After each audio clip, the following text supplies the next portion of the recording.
on en parle rarement car le monde agricole est souvent associé à être bio. Mais les fermes et les élevages sont aussi confrontés au gaspillage et aux déchets de toutes sortes. Avec ses 600 moutons, la ferme du Faubourg est située non loin de Rimouski. Les jeunes familles, actionnaires de la ferme, ont voulu innover en installant des énergies vertes et montrer ainsi leur engagement environnemental.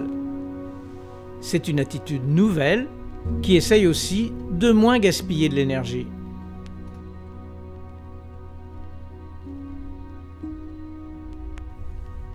Nous, c'est ça, la manière qu'on fonctionne, c'est en balles, en grosses balles en silage, là, qui est fermenté. Puis on a toujours un petit peu de perte par rapport à l'introduction d'air dans les boudins. Les oiseaux peuvent percer les balles, puis ce qui fait qu'on a un peu de moisissure, comme dans toutes les fermes. Par contre, la différence, c'est que nous, on n'a pas de perte parce que vu que les moutons sont vraiment sensibles à la moisissure, ça provoque la listériose chez la brebis. Ce qui fait que c'est une maladie qui est au niveau du cerveau, là, qui fait que la brebis, elle se met à tourner, puis en tout cas, c'est dommageable.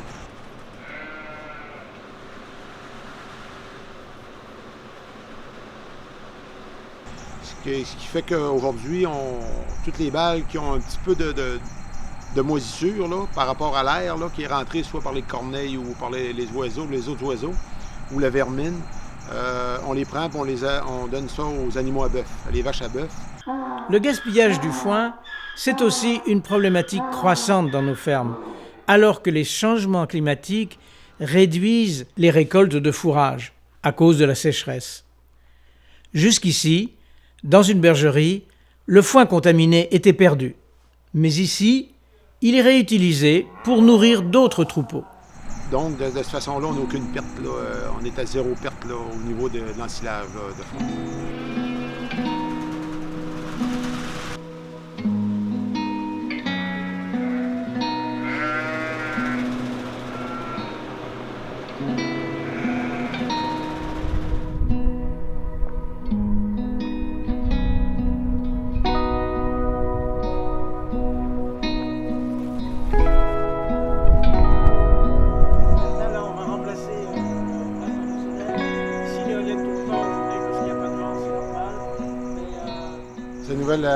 Les nouvelles bergeries qui sont équipées des panneaux solaires puis d'éoliennes, énergie renouvelable. Puis tu as les anciennes bâtiments là, qui sont toujours là.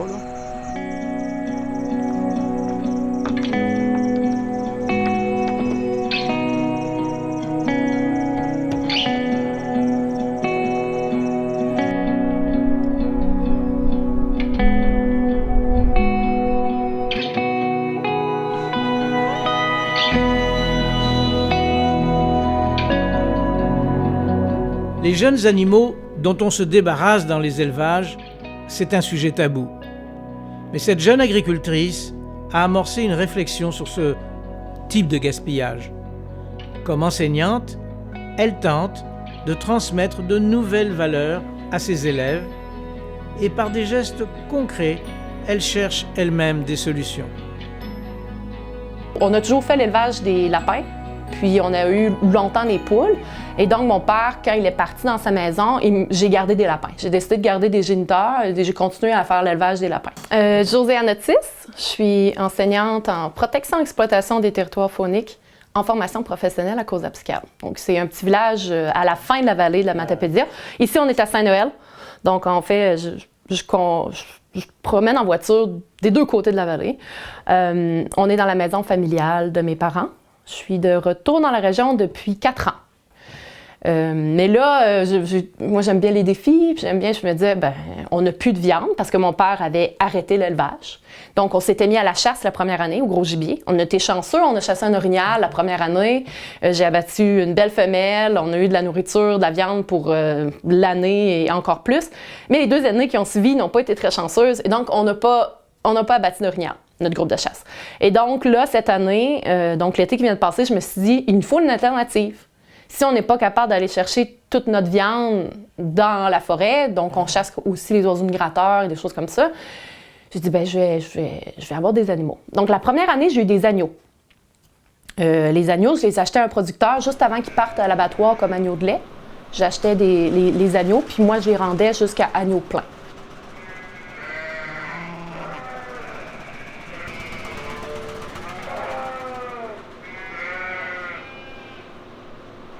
C'était un plaisir, c'était plus pour mon plaisir qu'autre chose. C'était des jolies bêtes, c'est très facile à s'occuper des agneaux, tu peux les manipuler facilement, les déplacer, c'est peu difficile.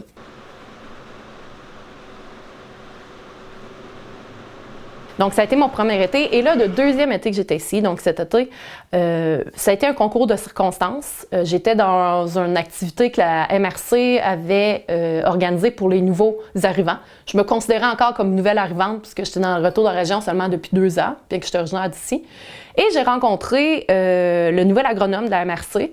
Puis lui, à m'entendre parler justement un peu de mes folies, j'ai des agneaux, j'ai une ferme, des poulets, il me dit « Est-ce que ça tenterait d'avoir des veaux? » Puis là, je me suis dit, bah là, des veaux. T'sais. Je voyais pas, au départ, je voyais pas l'intérêt d'avoir des veaux. Je me disais, bof, je pensais aux petits bœufs, vous voyez, puis je disais, bof. Il dit, mais là, c'est là où il m'a dit, oui, mais ces veaux-là, ils ont besoin d'une maison d'accueil parce que sinon, on va simplement les abattre. Une très jolie vache. Elle est brune, elle peut être dans les tons de gris. C'est une très, très jolie vache. Par contre, les jeunes veaux mâles, ils n'ont pas un bon potentiel pour les rendre. Au fond, si on les sèvre, on ne peut pas vraiment les vendre pour la viande. Parce que ce n'est pas une vache qui est costaud, ce n'est pas une vache qui va faire beaucoup de viande, comme la Holstein ou comme d'autres espèces de vaches laitières. Donc, les producteurs, dépendamment de l'espace, de leur temps, de la disponibilité, parfois les veaux à la naissance, si le veau c'est un mâle, bien, on va simplement tout de suite l'éliminer. Il faut comprendre qu'il n'y a personne qui aime éliminer un animal à la naissance. Par contre, ces producteurs-là, il faut comprendre que sevrer un veau, le veau doit boire après sa mère pendant près de 2 mois. Et ces 2 mois de lait-là valent beaucoup plus cher à la vente que le prix qu'ils auraient à vendre le veau sevré. Donc, cette productrice-là a décidé, avec l'aide de l'agronome, d'essayer de faire adopter les veaux. Moi, j'ai été appelée. On m'a dit, il y a un veau qui est né aujourd'hui, c'est un Jersey mâle, nous, est-ce que vous le voulez? J'ai dit oui. Donc, je suis partie avec ma petite Vibe, ma petite voiture avec un grand carton en arrière, les sièges baissés, une couverture, et je suis allée récupérer le premier veau Jersey qui avait que quelques heures. Moi, le deal, si vous voulez, avec la productrice que j'avais, c'est qu'elle, elle me donnait le veau, mais eux, il n'y avait rien d'inclus. C'était le veau, puis tu t'en vas chez toi. Donc, j'ai pris le veau, la femelle fait ses trucs. J'ai pris le petit dans mes bras, je l'ai mis dans ma voiture, j'ai serré la main à la productrice et je suis partie chez moi. Et là, je jubilais dans ma voiture parce que j'avais ce petit veau-là qui n'a quelques heures.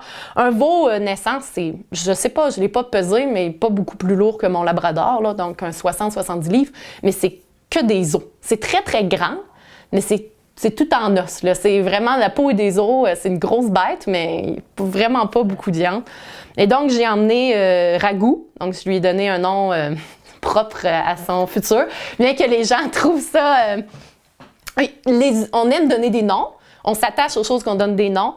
Mais pour moi, c'est moins difficile. Je veux dire, je savais que le futur de ce veau-là allait terminer pour m'alimenter.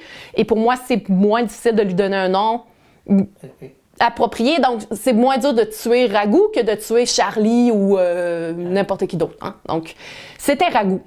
Et puis là, je me suis dit, ça va très bien. Il n'y avait pas eu de problème de santé, d'infection, etc. Donc, après 3 semaines, je reçois un autre téléphone et c'est encore la productrice qui me dit, Josiane, j'ai un deuxième veau Jersey mâle. Est-ce que tu le veux? Et là, moi, je me dis, bof, 1, 2, allons-y avec 2, il y aura de la compagnie. Donc, j'appelle mon père, je lui explique un peu la situation parce qu'en fait, avec mes parents, moi, j'ai la chance que l'été, je n'enseigne pas. Donc, j'ai du temps l'été. Par contre, je pars souvent en vélo ou en camping et donc, il me faut quelqu'un pour garder ces animaux-là. Donc, je demande toujours un peu la permission de mes parents de dire, je peux-tu avoir un de plus parce que c'est eux mes gardiens attitrés. Moi, je voulais pas manger du bœuf. Je voulais manger du veau. Les rendre jusqu'à l'âge de bœuf, ça impliquait de les garder pendant l'hiver. Et ici, ben moi, pendant l'hiver, je ne fais pas ouvrir jusqu'à la ferme.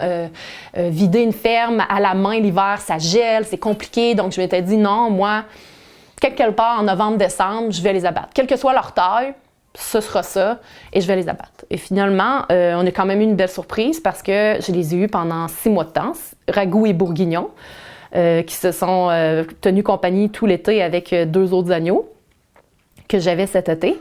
Et lorsque j'ai abattu ces 2 veaux-là en fin novembre, je crois, ils pesaient environ 200-225 livres chacun. Et j'en ai résulté 100 livres de viande empaquetée, là, donc une fois complètement préparée chacun. Donc j'ai résulté avec 200 livres de viande pour ces 2 veaux-là, qui m'avaient coûté environ, et là il faut être relatif parce que moi tout ce que je compte là-dedans c'est le lait en poudre et les nutriments et le grain. Ça m'a coûté 300 $ la bête. Donc si vous faites le calcul, 100 livres de viande, 300 $ la bête, environ 3 $ la livre. J'ai pas eu à payer le foin parce que je l'ai fait avec mon père ici avec nos équipements agricoles. J'ai pas eu à payer le boucher parce que je l'ai fait aussi avec mon père. Et j'ai pas calculé les coûts d'électricité et tout ça. Mais en nourriture brute, grains, lait, nutriments, ils m'ont coûté 300 $ chacun. Et l'expérience, c'est certain que je recommence l'été prochain. J'ai déjà averti Anne, quand j'ai eu fini le processus, là, j'ai fait mes comptes, mon congélateur était plein, j'ai rappelé la productrice, je lui ai dit « Je suis prête l'an prochain, à partir de telle date au printemps, si tu as des mâles, Jersey, tu m'appelles, puis je suis prenante. » Et elle est très contente parce qu'elle n'a pas à enlever la vie, en fait, ces animaux-là. Ils servent à quelque chose, elle, c'est pas du tout une question de profit, c'est vraiment de la bonne conscience, puis faire un changement, justement. Donc, ça regarde très bien parce que avec l'agronome et la productrice présentement, je crois qu'il n'y a pas eu aucun veau qui ont été abattus cet été.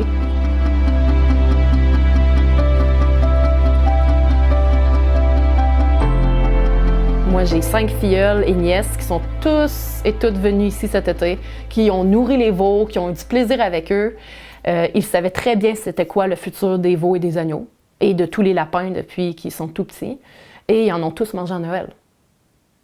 On leur cache pas, ils connaissent. Et c'est l'une des raisons pourquoi les enfants ici, ils n'oseront jamais gaspiller de la viande dans leur assiette. Jamais. Parce qu'ils savent qui est-ce qu'il y a dans leur assiette. Ils savent qu'il y a eu de la vie de ragoût et bourguignon pour les nourrir. Et ils sont bien avertis qu'on ne gaspille pas ça. C'est un produit qui a beaucoup d'efforts. Il y a ma tante Josée, il y a grand-papa, il y a tout ça qui a été mis pour que tu l'as dans ton assiette et que tu le trouves bon. Ben, le gaspillage, c'est pas accepté.